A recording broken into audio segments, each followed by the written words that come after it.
और हम अगर मूक दर्शक बने हैं तो हम बराबर के हिस्सेदार हैं। कमलेश तिवारी की तो गिरफ्तारी हो गई थी, फिर भी उसकी हत्या हो गई। एक दफ़ा पुलिस प्रशासन और शासन कमर कस ले, ये भीगी बिल्ली बन जाते हैं। लेकिन पहले कमर तो कसी अपनी। उदयपुर में जिसने शिकायत की, जो पीड़ित पक्ष था, उसी को गिरफ्तार किया। जो आतताई थे, जो हत्यारे थे, उनको थाने में बुला करके केवल समझौता किया आपने। दोस्तों, देश में जिस तरह के हालात हैं नुपुर शर्मा को लेकर जिस तरह से बार बार आपको धमकियों भरी खबरें देखने को मिल रही हैं, और इसी मुद्दे पर चर्चा करने के लिए हमारे साथ उत्तर प्रदेश के पूर्व डीजीपी विक्रम सिंह सर हैं, जिनसे आज हम चर्चा करने वाले हैं कि आखिरकार ये कैसे देखते हैं। सर, आपका बहुत बहुत स्वागत है हमारे चैनल पर। सर, जिस तरह से जो पूरे देश में इस समय हालात हैं, कैसे देख रहे हैं? बहुत धमकियां आ रही हैं। अगर कोई भी किसी भी व्यक्ति का या किसी भी पर्सन का समर्थन कर देता, अगर मैं खासकर कहूँ नुपुर शर्मा का समर्थन करते हैं, तो धमकियां मिलने लगती। कैसे देखते हैं सर? ये बिल्कुल अस्वाभाविक है, अप्रत्याशित है, अभूतपूर्व है और निहित स्वार्थी तत्वों का बोलबाला दिखाई पड़ रहा है। शासन, प्रशासन और पुलिस जहां पर धमकी, धौंस, दपाटा आ रहा है, और अगर पुलिस और प्रशासन मूक दर्शक है तो अपने कर्तव्य के प्रति उदासीन है। यूपी में भी एक दुख का दृष्टांत आए, नसीहत मिल गई, घटनाएं बंद हो गई, और जहां जहां प्रभावी कार्रवाई, घटनाएं बंद हो गई। लेकिन अगर आपने दूसरी तरफ देखने का मन बना ही लिया है और ठान ही लिया है कि ऐसे अराजक और आतताइयों को मौका देंगे धमकी देने का, तो धमकियां और बढ़ेंगी। इसलिए मेरा परामर्श होगा पुलिस को और प्रशासन को, ऐसे तत्वों के विरुद्ध ऐसी कठोर कार्रवाई करे जो कि एक नज़ीर बने, दोबारा कोई दुस्साहस न करे। ये देश संविधान से चलता है, शरिया से नहीं चलता है। लेकिन सर, आप इस समय देख रहे हैं पूरे देश में एक तरह का पैटर्न चल रहा गला काटने का। अगर अभी में हम बात करें उदयपुर की या अमरावती की, वहाँ पर भी गला काट दिया गया। बिहार में भी आज घटना घटी जहाँ पर दो पक्षों के बीच में झड़प हो गई। सर, ये गला काटने वाला पैटर्न, तो फिर अगर बात करें तो एक समुदाय विशेष की बात करें, वहाँ से कहेंगे कि हमारे नबी के अगर खिलाफ आपने बोला है तो सर तन से जुदा वाली बातें सामने आ रही हैं। सर देखिए, किसी भी धर्म के आराध्य देव हों, देवी देवता हों, पीर पैगंबर हों, पूज्य और श्रेष्ठ हैं, किसी को उनका अपमान करने का अधिकार नहीं है। और अगर कोई अपमान करता है तो उसके विरुद्ध भी कठोर वैधानिक कार्रवाई होनी ही चाहिए। लेकिन कार्रवाई वैधानिक होनी चाहिए, मनमाने तरीके से, अवैधानिक तरीके से नहीं, कबायली तरीके से नहीं, और शरिया के हिसाब से नहीं। शरिया के कानून भारत में नहीं है। जिन 8 मुल्कों में हैं, जिनको बहुत ज़्यादा लगाव है शरिया से, तो उन 8 मुल्कों में जाएँ, वहाँ के रहें जा कर के। Afghanistan, Pakistan, Iran, Saudi Arabia, Nigeria, Mauritania. Hindustan constitution से चलता है, आईपीसी, सीआरपीसी से चलता है।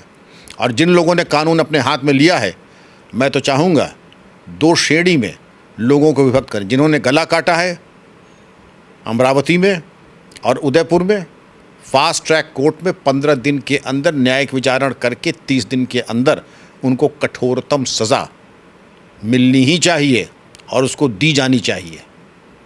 लेकिन सर, मैं आपसे एक चीज़ जानना चाहूँगा। सज़ा की आप बात कर रहे हैं, कानून भी है, सब कुछ है, लेकिन इतनी सज़ा मिलने के बाद भी, पकड़ने के बाद भी अगर हम बात करें तब भी लोग नहीं मान रहे हैं, लगातार घटनाएं आ रही हैं, तो कैसे इस चीज़ को संभाला जाए? अभी तो आपने पकड़ा है, सज़ा तो दी नहीं, सज़ा तो दी नहीं।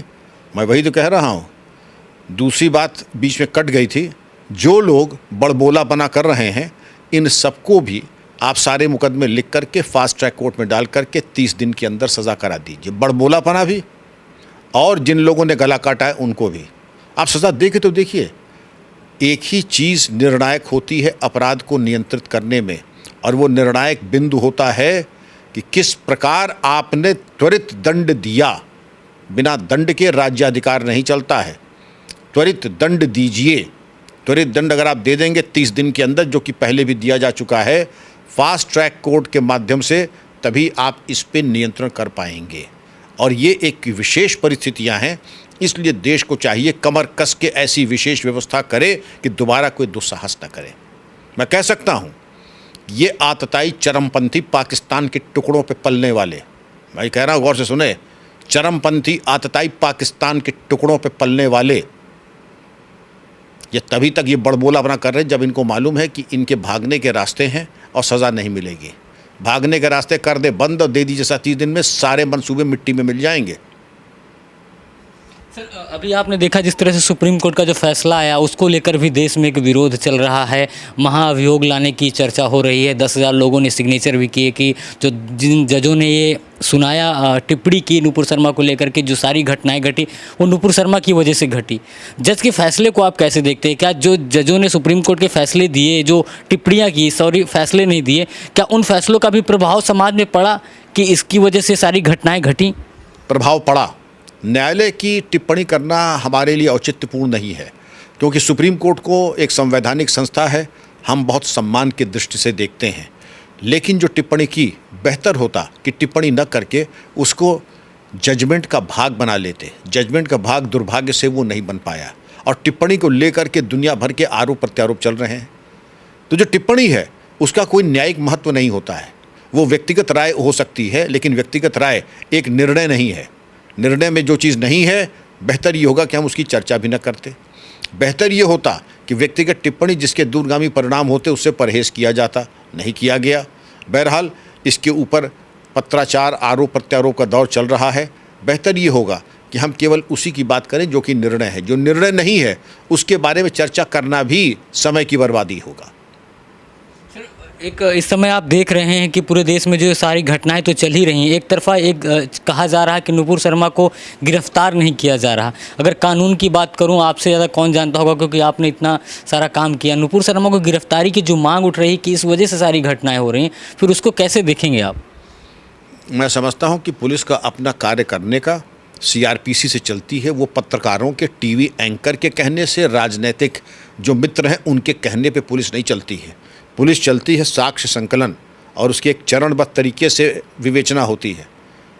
अगर राजनीतिक मित्र और टीवी एंकर के कहने चले तो फिर पुलिस विभाग को बंद कर दें और केस डायरी दे दें किसी एडिटर को, किसी संवाददाता को, किसी टीवी एंकर को। विवेचना आप ही कर लीजिए, फिर हमको करने की क्या ज़रूरत है? हमको मतलब पुलिस को करने की क्या ज़रूरत है?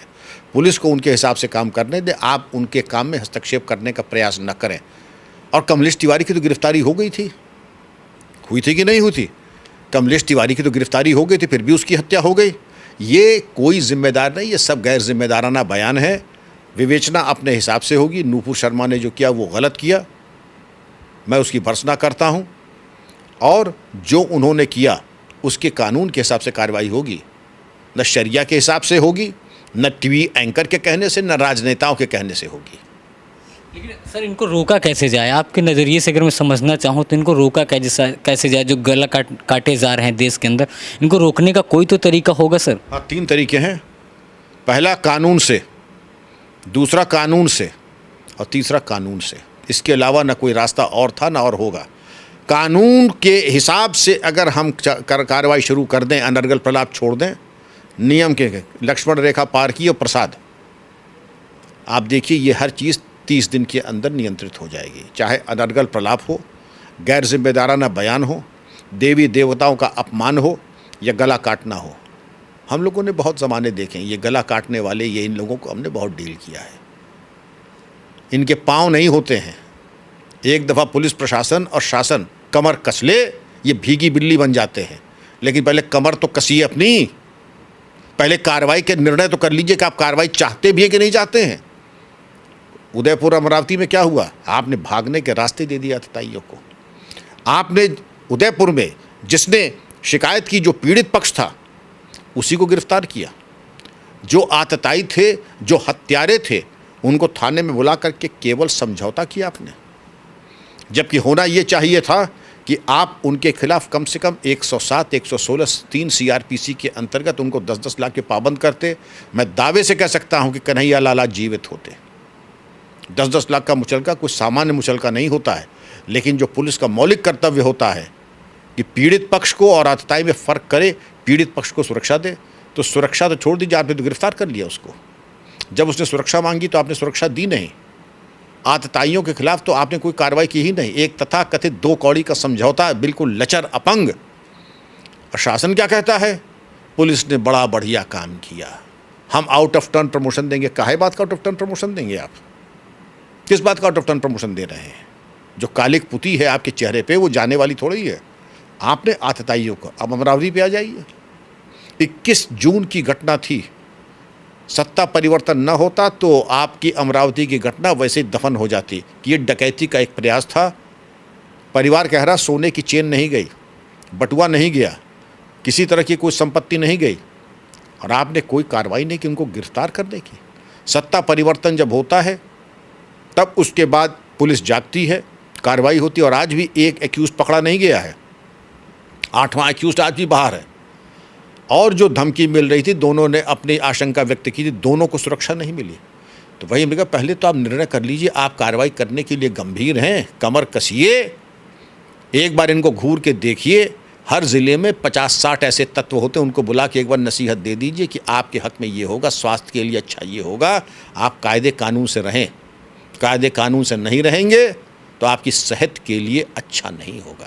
लेकिन सर, जब कार्रवाई की जाती है, कार्रवाई की मांग की जाती है, तो कह देते हैं कि एक तरफा कार्रवाई हो रही, एक ही समाज पर कार्रवाई हो रही, एक समाज को टारगेट किया जा रहा है, तो फिर कैसे कार्रवाई करेंगे? समाज में और पुलिस में दबाव बनाया जाता है।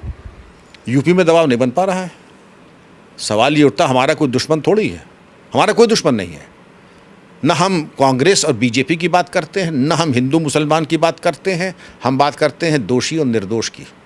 आप हमारे पत्थर चलाएंगे तो जो पत्थर चलाएगा उसी से तो बात करेंगे, आपसे बात करेंगे हम, या अपूर्वा से बात करेंगे। जो पत्थर चलाएगा उसी से तो बात करेंगे, जो गोली चलाएगा, पेट्रोल पंप फेंकेगा उसी से तो बात करेंगे। ये बात दूसरी है कि 99% एक ही संप्रदाय बिरादरी के निकल के आते हैं, तो इसके ये तो मजबूरी उनके जो धर्म गुरु हैं वो देखें क्या कारण है कि नमाज जो पवित्र स्थान है और जुमे की नमाज के बाद कैसे ठेले के ठेले ईंट पत्थर पेट्रोल बम कहाँ से आ गए? क्या इसमें ज़रूरी नहीं समझा कि जो मुतवल्ली था उसकी जिम्मेदारी फिक्स करें? कहाँ से आ गए ये इतने ईंट, कहाँ से आ गए पेट्रोल बम?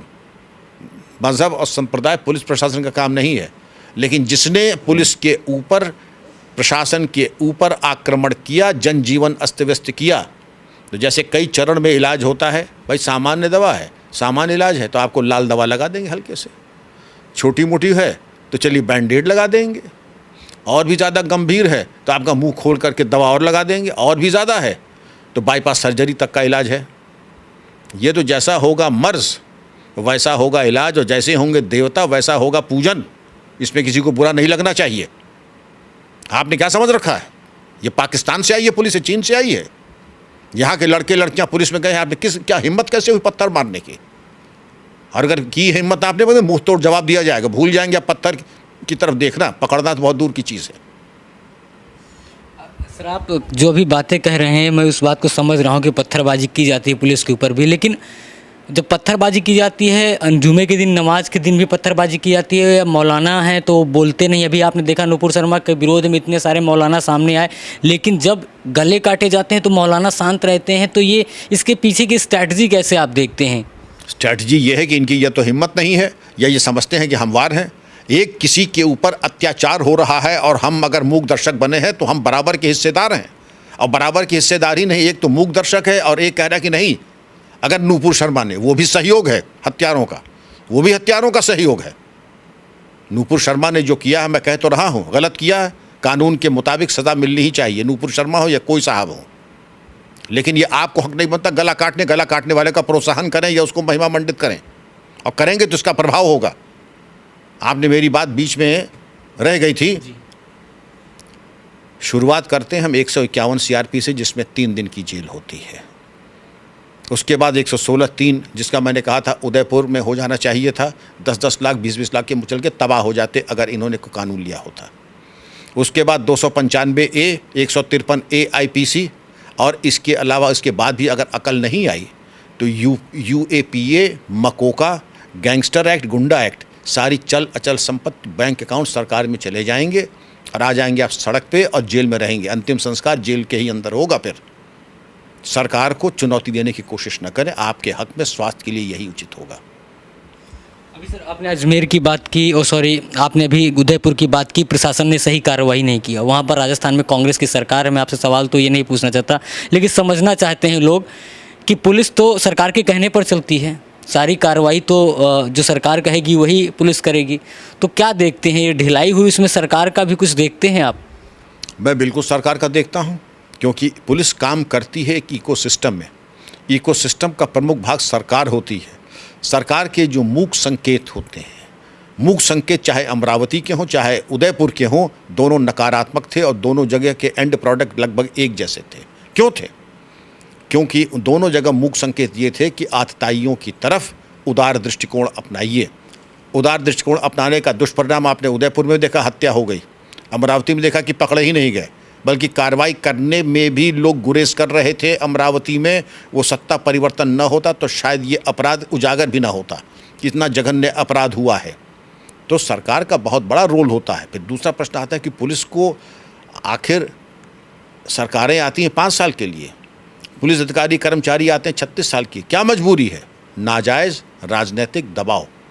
तो नाजायज़ राजनीतिक दबाव से बचाने के लिए पुलिस सुधार की कार्रवाई होनी चाहिए थी। प्रकाश सिंह बनाम भारत सरकार 2006 में, कोई नहीं करेगा, कोई राजनीतिक दल गंभीर नहीं। वो सब चाहते हैं कि पुलिस जो है हमारे पार्टी वर्कर की तरह काम करे और हमारे पॉलिटिकल मैनिफेस्टो के हिसाब से काम करे, हमारे वोट बैंक को मजबूत करे, हमारे स्वार्थ सिद्धि में हमारी मदद करे। इंडिपेंडेंट अगर कोई पुलिस, कई राजनीतिक मित्रों का, फिर तो हम राजनीति छोड़ ही देंगे अगर पुलिस इंडिपेंडेंट हो गई। हम चाहते हैं पुलिस ऐसे ही लचर, अपंग, निष्क्रिय और अकर्मण्य हो और हमारे इशारों पे चले। सर, दिल्ली के नेता हैं कपिल मिश्रा, उनको भी धमकी मिली है जान से मारने की। बीजेपी के बहुत सारे नेताओं को धमकियां मिल रही हैं, उन्होंने भी अपना ट्वीट किया, उन्होंने कहा मुझे धमकियां मिल रही हैं। कैसे देखते हैं सर, जब बीजेपी के नेताओं को ही धमकियां मिल रही हैं जो सत्ता में हैं? नहीं तो हम कहते हैं धमकी कोई ऐसी बड़ी चीज़ नहीं। धमकी तो शीर्षस्थ नेताओं को भी मिलती है। शीर्षस्थ जो नेता हैं किसी भी कैपेसिटी में उनको मिलती है, संवैधानिक पदों पर बैठे हुए लोगों को भी मिलती है। लेकिन जो पुलिस का काम है, महत्वपूर्ण यह है कि इनकी सबकी करें जांच। जिन लोगों ने धमकी दी है पता लगाना मुश्किल नहीं है और उनको निष्क्रिय कर दें, नेस्तनाबूद कर दें। और अगर वो पाकिस्तान और दुबई से कर रहे हैं तो इंटरपोल की मदद लें। और अगर कहीं से भी हो विश्व में कहीं पे भी उनके फुट सोल्जर्स हिंदुस्तान में हैं, उनके स्लीपर सेल हिंदुस्तान में हैं, उनको मिट्टी में मिला दें। इतनी कृपा अपने ऊपर, विभाग के ऊपर और देश के ऊपर तो कर लें। अभी आपने कहा कि इनको सुधारने का एक ही तरीका है, कानून कानून कानून। कानून की अगर बात करें तो कानून व्यवस्था जो हमारे, अगर भारत की बात करें तो बहुत ही लचर कहें तो गलत नहीं होगा, बहुत ही स्लो है। और जो सजाएं हैं वो बहुत कम हैं। अगर इष्ट निंदा की बात करें, कोई ऐसा कानून ही नहीं जिससे कि लोग डर सकें। सर, ये मेरा लास्ट क्वेश्चन। ये आपकी गलत फहमी है। कानून का गलत दुरुपयोग, AK-47 बड़ी अच्छी, बहुत अच्छा वेपन है। मेरे हाथ में दे दें, मैं 1 किलोमीटर दूर पर मैं निशाना ले करके, तीसरे बटन पे निशाना ले करके मैं निष्क्रिय कर दूंगा किसी को भी। लेकिन यही चीज़ मैं आपको दे दूं तो आप कुछ न कर पाएंगे। कमी AK-47 की नहीं, कमी उसके प्रयोग करने वाले की है। इसी कानून पे मैंने कहा इतनी सामर्थ्य और शक्ति है कि आदमी जेल भेज दीजिए, अंतिम संस्कार वहीं जेल में होगा। अंतिम संस्कार जेल में होगा, इतनी ताकत इस कानून में है। या तो फांसी की सज़ा हो जाएगी। आप क्यों होम्योपैथिक इलाज हर चीज़ में कर रहे हैं? क्यों लाल दवा लगा रहे हैं? क्यों बैंडेड लगा रहे हैं? जो मरीज़ बाईपास सर्जरी मांग रहा है, बाईपास सर्जरी तो लगाएं उसके ऊपर। UAPA तो लगाएं, मकोका तो लगाएं, यूपी गैंगस्टर्स एक्ट तो लगाएं। और फिर देखिए परिणाम, वही गले में तख्ती लटका कह दें कि मुझसे गलती हो गई, माफ़ कर दें। योगी सरकार फिर बेटर है सर? हर लिहाज से बेटर है आज की तारीख में, हर लिहाज से बेटर है। और मैं किसी राजनीतिक दल में नहीं हूँ, न मेरा कोई इरादा है किसी राजनीति करने का या इलेक्शन लड़ने का, ये मेरा विषय नहीं है। लेकिन जो परिणाम आप देख रहे हैं कि अभी आप देख लें, 100 दिन हुए हैं योगी सरकार के, 525 एनकाउंटर, 5 बदमाश मारे गए, 68 पुलिसकर्मी घायल हुए, 2000 करोड़ की माफिया की संपत्ति कुर्क की गई। वरना आपको याद होगा ये कैसे चौड़े होकर माफिया खुली जीप में चलते थे, वो भी दिन आप याद कर लें। और इनको जो भूसा भर दिया योगी सरकार ने, यही चीज़ चाहते हैं। आज अगर मांग उठ रही है पंजाब में, हरियाणा में, महाराष्ट्र में, आंध्र प्रदेश में कि योगी सरकार हमें चाहिए, योगी जी यहाँ चाहिए, तो कुछ न कुछ तो योगी जी ने किया होगा जो इनकी मांग इतने पूरे देश में हो रही है। Thank you sir. तो ये थे हमारे साथ उत्तर प्रदेश के पूर्व DGP बिक्रम सिंह, जो अपने, अगर बात करें, आपने मीडिया में बहुत इनको सर को देखा है और इनके जो जवाब हैं आपके सामने हैं। इन्होंने कहा कि इनको सुधारने का एक ही तरीका है, कानून कानून कानून। लेकिन कानून का अच्छे से उपयोग होना चाहिए। ये नहीं कि आप कोई भी छोटी सी धारा लगाकर आप उसको बचाएं, यानी कानून पर कड़ी से कड़ी कार्रवाई की जानी चाहिए। बहरहाल बने रहिए द न्यूज़पेपर के साथ। मैं हूँ राजवीर शाह। जय हिंद।